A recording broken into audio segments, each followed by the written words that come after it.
Fala pessoal, tudo bem com vocês? Estamos começando hoje a nossa segunda aula de História Integrada e o assunto de hoje é a colonização portuguesa na América. Bom pessoal, a colonização do Brasil ela é dividida em duas fases ou dois períodos.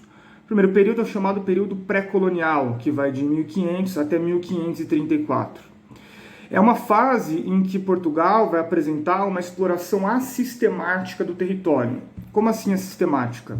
Eles não vão implementar um sistema organizado de exploração da colônia. E por que isso? Porque nesse momento havia um desinteresse oficial da coroa portuguesa pela terra.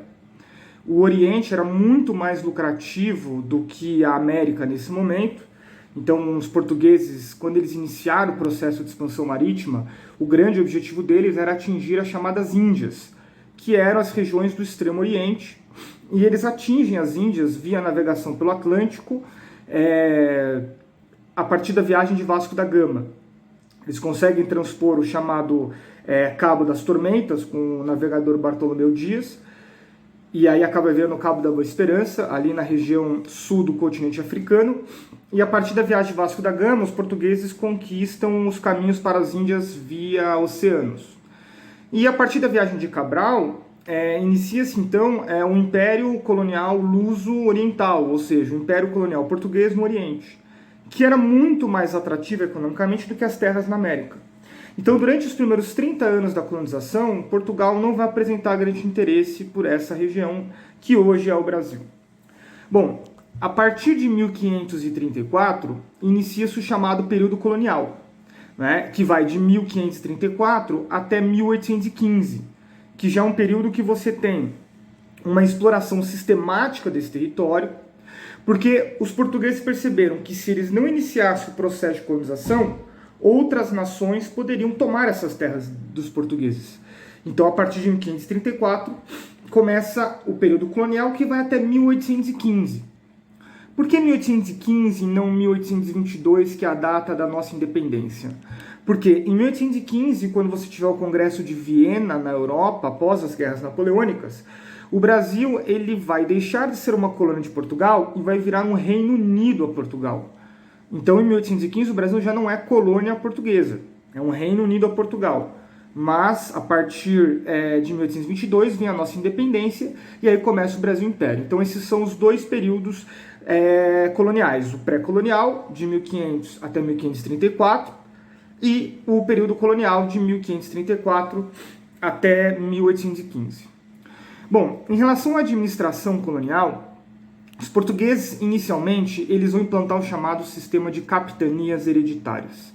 Basicamente, eles vão pegar o território que era dividido pelo Tratado de Tordesilhas e vão dividir esse território em 15 lotes. E esses lotes vão ser entregues nas mãos de 12 donatários, que são nobres portugueses que vão receber essas terras do rei de Portugal e que vão ter, digamos, como objetivo principal o desenvolvimento econômico dessas terras, não é? Para isso, você tem dois documentos básicos que estabelecem um sistema de capitanias hereditárias. O primeiro é o chamado Carta de Doação. É uma carta em que o rei ele dá o direito de posse desse território para esses donatários, que são os sujeitos que estão recebendo essas terras. Só que ter a posse é diferente de ser o proprietário. Ter a posse de algo é você fazer o uso disso e não ser dono efetivamente. Ou seja, se o sujeito não estivesse desenvolvendo economicamente ou povoando a região, o rei poderia tirar a posse e entregar para outra pessoa. Então o sujeito não ficava com a propriedade dessas capitanias. E você tem também o chamado foral, que garantia os direitos e os deveres desses capitães donatários. Então, esses capitães donatários, eles tinham, por exemplo, o direito de doar as sesmarias, que eram lotes de terra que seriam entregues para alguns nobres, daí começam a surgir, digamos, a nossa elite agrícola aqui no Brasil, a nossa elite agrária. E você também tem os deveres que esses capitães deveriam ter, que era principalmente povoar e desenvolver economicamente as suas capitanias. Só que o sistema de capitanias hereditárias, apesar de os portugueses já terem uma experiência anterior, principalmente ali nas Ilhas Atlânticas, ele vai fracassar. né? E por que ele fracassa o sistema de capitanias hereditárias?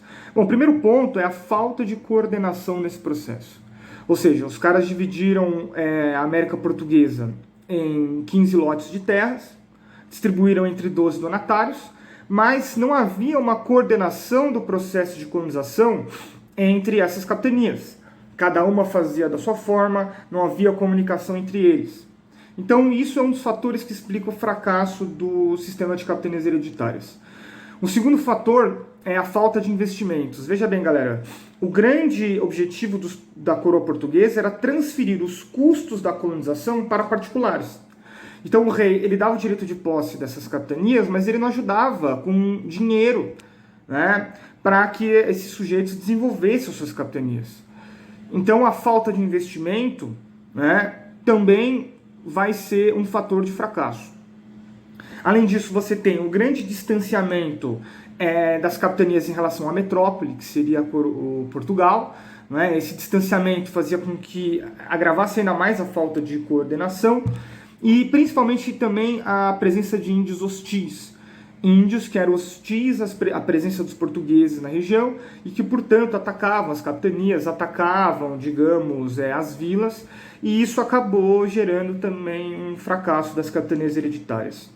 Tivemos apenas 2 sucessos, que foi a capitania de Pernambuco e de São Vicente. E por que essas capitanias tiveram sucesso? Por conta que elas conseguiram se desenvolver a partir da economia açucareira. Foram regiões onde os engenhos de açúcar foram implantados, eles conseguiram ter um grande desenvolvimento e por isso elas tiveram sucesso. Já as demais capitanias, elas acabaram fracassando. Então, em 1548, para solucionar o problema ligado à questão da falta de coordenação e, sobretudo, da descentralização política que gerou o sistema de capitanias hereditárias, é implantado em 1548 o chamado Governo Geral do Brasil, que tem como principal característica a centralização política. Centralização para quê? Para que haja uma coordenação no processo de colonização. Então foi criado um governo geral. Esse governo geral, ele vai ter um governador geral, que é a autoridade máxima aqui na colônia, que só está abaixo da autoridade do rei. Mas como o rei ele fica em Portugal, então quem manda de fato no Brasil, ou melhor dizendo, na América Portuguesa, não é sempre bom a gente lembrar o seguinte, pessoal, a gente usa o termo Brasil colonial, mas o termo correto é América Portuguesa. Porque em última instância, esses territórios que nós vivemos, eles eram territórios portugueses. Né? A ideia de Brasil ela surge muito mais para frente, né? Mas nós vamos utilizar o termo América Portuguesa ou Brasil colonial, tudo bem?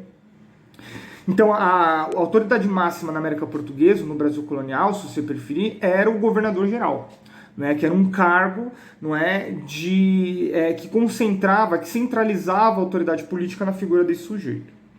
Quais que eram as funções do governo geral do Brasil? Bom, a primeira função é coordenar o processo de colonização. Se nas capitanias hereditárias existe uma falta de coordenação, no governo geral a ideia é coordenar, né, esse processo de colonização. Além disso, você tem como função fundar vilas e cidades, ou seja, povoar, digamos, a colônia. Essa é a grande preocupação dos portugueses. Povoar para garantir a posse e impedir com que outras nações dominassem essa região.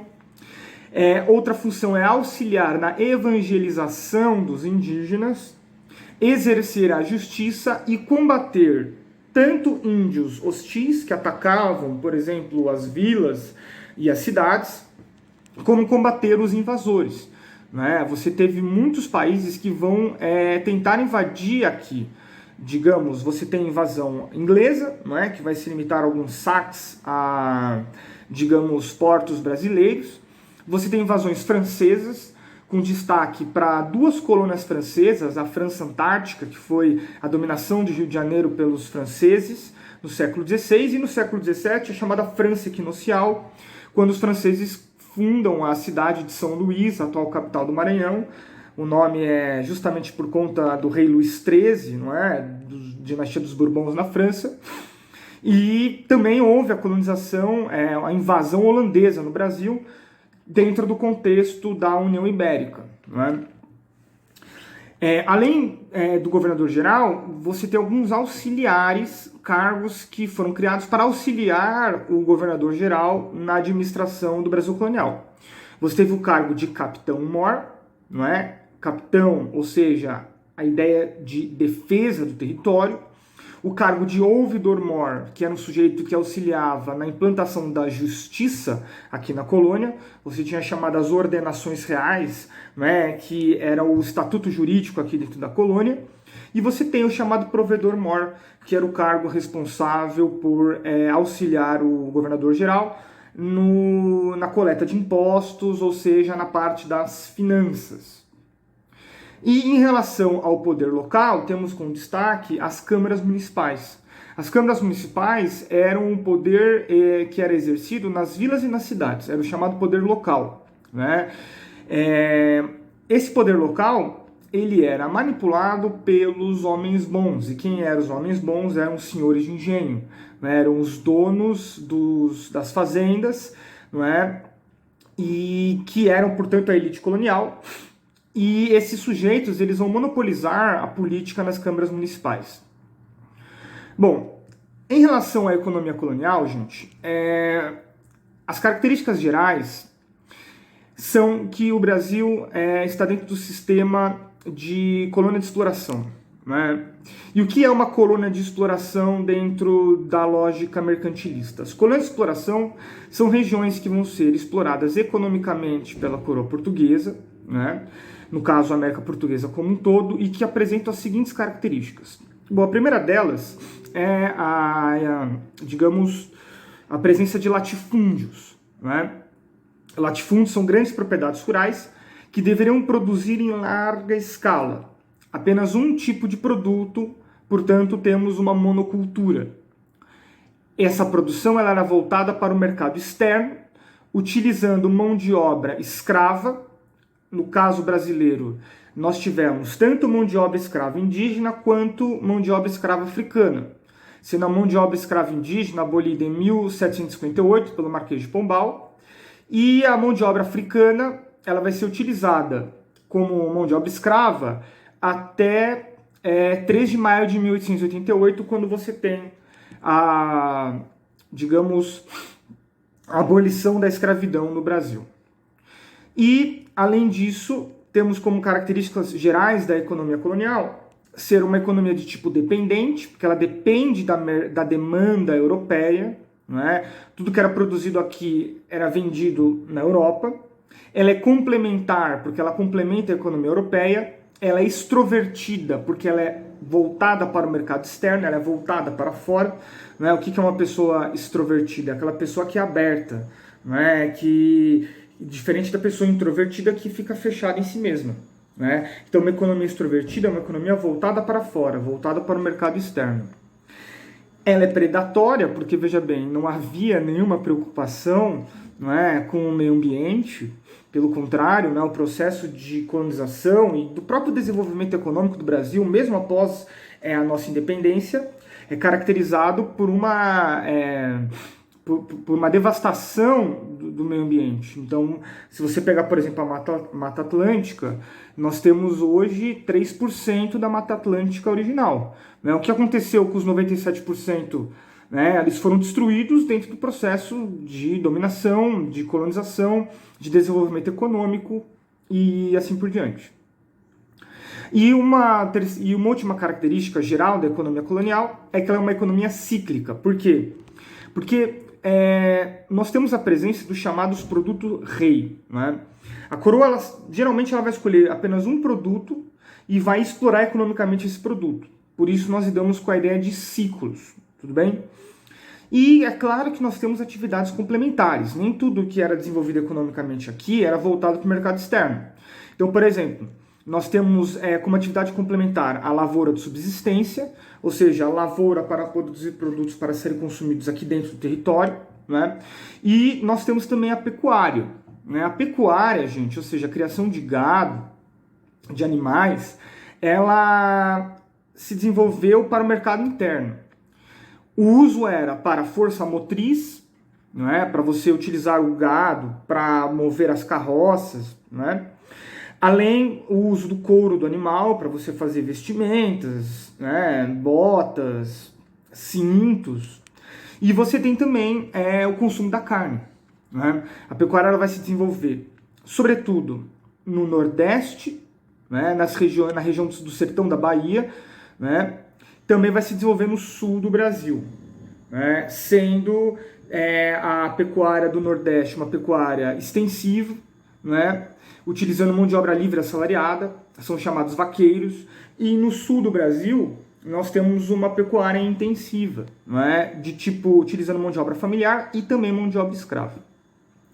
E nós temos também na região da Amazônia chamadas drogas do sertão, que eram produtos que poderiam ser explorados na região da floresta amazônica. Então você imagina a riqueza, não é, que a floresta amazônica possui, e desde sempre ela já foi explorada. Então, por exemplo, você tem essências de perfume, plantas medicinais, não é? Tudo isso já era explorado desde os tempos da colônia. As drogas do sertão elas vão gerar a ocupação do interior, digamos, da região norte do Brasil. Bom, agora em relação aos ciclos econômicos, pessoal, o primeiro ciclo econômico que nós tivemos foi o chamado ciclo do pau-brasil. E quando que ele vai acontecer? Ele vai acontecer, sobretudo, durante o período pré-colonial. Não é porque no pré-colonial havia um desinteresse oficial pela terra que eles deixaram de explorar economicamente a América Portuguesa. Um produto vai chamar muita atenção deles, que é o pau-brasil. E o que é o pau-brasil? O pau-brasil é uma árvore localizada principalmente no litoral brasileiro, não é? E essa árvore ela poderia ser explorada economicamente, por quê? Porque a madeira dela era extremamente avermelhada, daí vem o nome Brasil. O Brasil veio do nome de brasa. Né? Quando você pega, por exemplo, um tronco de madeira e você faz uma fogueira com ele, né? Quando essa fogueira já está diminuindo o fogo e ela está quase se apagando, o tronco de madeira ele fica em brasa, que é aquela madeira incandescente, avermelhada. Daí deriva a palavra brasa Brasil. Não é? Inclusive, você ser brasileiro no período colonial era você comercializar para o Brasil. Né? E essa madeira avermelhada, ela é avermelhada porque ela apresenta digamos, um pigmento vermelho que podia ser extraído e ser utilizado como tinta, não é, para a confecção de tecidos lá na Europa. Então era uma especiaria, era algo que poderia ser explorado economicamente. Sem contar a madeira do pau-brasil, que era muito boa, principalmente para fazer móveis e navios também. Não é? Então, inicialmente o pau-brasil vai ser explorado e o tipo de mão de obra empregado vai ser uma mão de obra indígena, mas não na forma de escravidão, na forma do escambo, que era a ideia de que os portugueses vinham com bugigangas, que eram produtos que não tinham muito valor para os portugueses, como espelhos, armamentos feitos de ferro. Em troca, não é, os indígenas eles adentravam na mata, porque só eles sabiam onde estavam essas árvores de pau-brasil, colhiam essas árvores para os portugueses, não é, e entregavam para os portugueses em troca dessas bugigangas. Eu sei que muita gente pensa assim, nossa, como os índios eles foram enganados, né? Afinal de contas, eles entregavam o pau-brasil, que valia muito para os portugueses, em troca de espelhos, de objetos de pouco valor. Pessoal, temos que lembrar que, do ponto de vista dos europeus, sim, os índios estavam sendo enganados, mas imagine um índio, né? O português chega com algo que ele nunca viu na vida, não é? Que ele não sabe como é que se faz, de que material é feito, né? E em troca, os portugueses eles pedem uma árvore, né? Uma árvore que os índios viam que tinha espalhado, né, em várias regiões e que eles conseguiam encontrar. Então, para os indígenas era bom negócio. Não é? Então depende sempre do ponto de vista. Não é? É claro que para os indígenas você ter um espelho ou você ter um armamento de ferro era muito valioso. Não é? Então a gente tem que sempre colocar isso daí. Tudo bem, gente? Além disso, o ciclo do pau-brasil ele vai ser um ciclo que vai se desenvolver no litoral. Não é? Então não vai haver um processo de interiorização, ou seja, de ocupação no interior nesse momento. E era também, além, claro, de ser um processo de uso, de desenvolvimento no litoral. Também vai ser predatório, por quê? Porque não vai haver a menor preocupação em repor as árvores de pau-brasil que estão sendo exploradas, e hoje o pau-brasil ele é praticamente uma árvore em extinção, não é? Infelizmente, é uma árvore em extinção. Bom, a partir do período colonial, inicia-se o ciclo do açúcar, né, que vai do século XVI até o século XVIII. Né? Bom, quais são os fatores da implantação da economia açucareira no Brasil, gente? Bom, o primeiro deles é o seguinte: os portugueses não encontraram ouro e nem prata logo de cara aqui no continente americano. Os espanhóis eles encontraram muita prata em Potosí e ouro na região do México. Só que os portugueses não encontraram. Então eles precisam explorar algum outro produto que valesse muito na Europa. E que produto é esse? É o açúcar. Não é? Hoje o açúcar está na casa de todo mundo, gente. Não é? Só que nessa época não era assim. Nessa época, açúcar era algo muito valioso. Né? E a nobreza na Europa pagava muito caro por esse açúcar. Então, quais são os fatores que determinam a opção pelo açúcar? O primeiro deles é o preço alto que esse produto possuía na Europa. Né? O clima tropical era favorável para a produção da cana-de-açúcar. Nós tínhamos terra em abundância, inclusive tínhamos chamado solo de massapê, que era perfeito, né, para o plantio da cana-de-açúcar. E, além disso, os portugueses eles já tinham uma experiência anterior, o que a gente chama de know-how. Né? Por quê? Porque lá na Ilha da Madeira, né, ainda durante o século XV, os portugueses já haviam implantado o sistema de capitanias hereditárias, de escravidão africana e de plantação de cana-de-açúcar. Então eles já sabiam mais ou menos como desenvolver essa economia. A diferença é que em vez de você produzir na Ilha da Madeira, que tem um espaço limitado, quando você vem aqui para o Brasil, você tem muita terra e muito espaço para produzir. Então eles vão produzir em larga escala aqui na América Portuguesa. Agora, é muito importante você compreender a parceria que os portugueses tiveram com os holandeses. Porque, veja bem, Portugal queria desenvolver a cana-de-açúcar. Só que isso traz gastos. Né? Até você começar a ter lucro, você precisa gastar na construção de engenhos de açúcar, você precisa gastar no transporte do açúcar para a Europa, no refino e na distribuição. E Portugal não queria gastar. Né? Então Portugal chega para os holandeses, que, diga-se de passagem, é um país burguês. Né? Os holandeses eles vão lutar pela sua independência em relação à Espanha. E quando eles conseguirem sua independência, eles vão formar, veja bem, uma república, né, de banqueiros. Então, veja bem, os holandeses eles são empreendedores burgueses desde a sua origem. Não é? E os portugueses vão fazer parceria com os holandeses. Então, qual vai ser a parceria? Os portugueses eles vão permitir com que os holandeses financiem os engenhos de açúcar, né? Coloquem a grana para a construção desses engenhos, que eles transportem esse açúcar do Brasil para, digamos, Portugal, para a Europa, que eles façam o refino desse açúcar e comercializem esse açúcar. Ou seja, todo o comércio de açúcar estava na mão dos holandeses. Aí você fala assim, tá, mas por que Portugal vai permitir que os holandeses façam isso?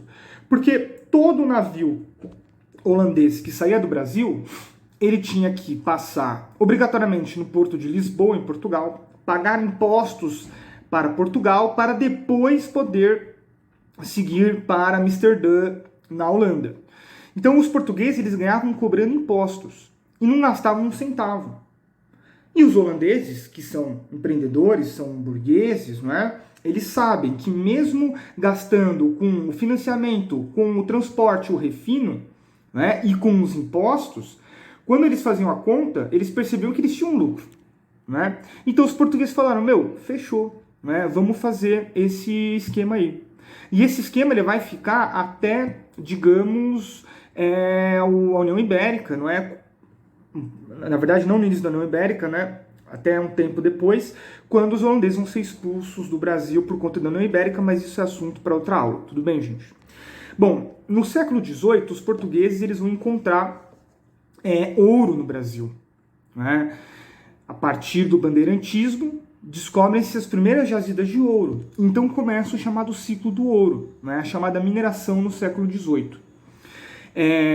O ouro vai ser explorado sobretudo nas regiões de Minas Gerais, São Paulo, Mato Grosso e Goiás. E inicialmente o ouro explorado era chamado ouro de aluvião, que era um ouro que era encontrado nas margens dos rios, e após essa fase do ouro de aluvião, quando eles chegam principalmente em Minas Gerais, eles encontram as primeiras jazidas, ou seja, as reservas minerais de ouro. E aí começa uma forte exploração desses minerais.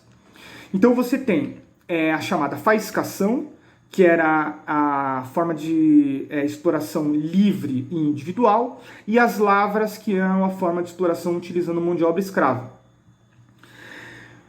Os portugueses também vão conseguir arrecadar riqueza a partir da cobrança de impostos. Então você tem uma livre exploração do ouro. Se você quisesse vir aqui para Minas Gerais, não é, lá de Portugal, explorar ouro, você era livre para isso. Só que você tinha que pagar impostos. Então o mais importante da economia mineradora é nós compreendermos quais são os impostos da mineração. O primeiro deles é o chamado quinto, né, que era o 20%, ou seja, 20% da sua extração você deveria pagar para a coroa portuguesa. Só que muitas pessoas começaram a contrabandear ouro, não queriam pagar o quinto. Você tem, por exemplo, o caso dos santos de pau oco, que eram padres que colocavam santos, por exemplo, na entrada das minas, dizendo que era para as pessoas rezarem antes do trabalho, só que esse santo ele era oco por dentro. E aí Portugal, e aí enchia de ouro esse santo, e isso gerava então um contrabando. Então, para evitar esse tipo de situação, Portugal cria as casas de fundição, que transformava ouro em pepitas e ouro em barra. Quando esse ouro era transformado em barra, era extraído o quinto 20%, era marcado um selo da coroa portuguesa dizendo que esse ouro havia pago o quinto, e você só podia circular com ouro em barra. Isso era uma forma de evitar o contrabando. Posteriormente são criados também impostos como a captação, 17 gramas por cabeça de escravo, e as fintas, que eram 100 arrobas anuais. Quando o pessoal começou a sentir que não conseguiria pagar os impostos, Portugal cria a chamada derrama, que é a cobrança dos impostos atrasados através do confisco dos bens. E são dos fatores que vai gerar a Inconfidência Mineira no final do século XVIII. Bom, os diamantes vão ser um monopólio, um estanco da coroa portuguesa. Tudo bem? Quais são as consequências da mineração, gente? Primeiro, imigração. A população no Brasil ela vai crescer de 330 mil para 3,3 milhões de habitantes durante o século XVIII. Crescimento populacional. Também, como consequência, temos a interiorização, um processo de ocupação no interior do território. Urbanização. Muitas vilas, como por exemplo Ouro Preto, vão surgir nesse momento. Então, uma sociedade urbana. Uma sociedade que, portanto, vai apresentar uma menor concentração de renda, porque vai começar a surgir camadas médias, médicos, advogados, pessoas que vão trabalhar nas instituições como a Intendência de Minas, que cobrava os impostos. Também nós temos uma mudança do eixo econômico, que se desloca do Nordeste para o Centro-Sul. E, acompanhando o deslocamento do eixo econômico, nós temos a mudança da capital de Salvador para o Rio de Janeiro em 1763. Um comércio interno de escravos também começa a ocorrer por conta da mudança do eixo econômico. E nós temos também a formação de movimentos artísticos como o próprio Barroco, na figura do Aleijadinho. Bom, no final do século XVIII o ciclo do ouro basicamente se esgota.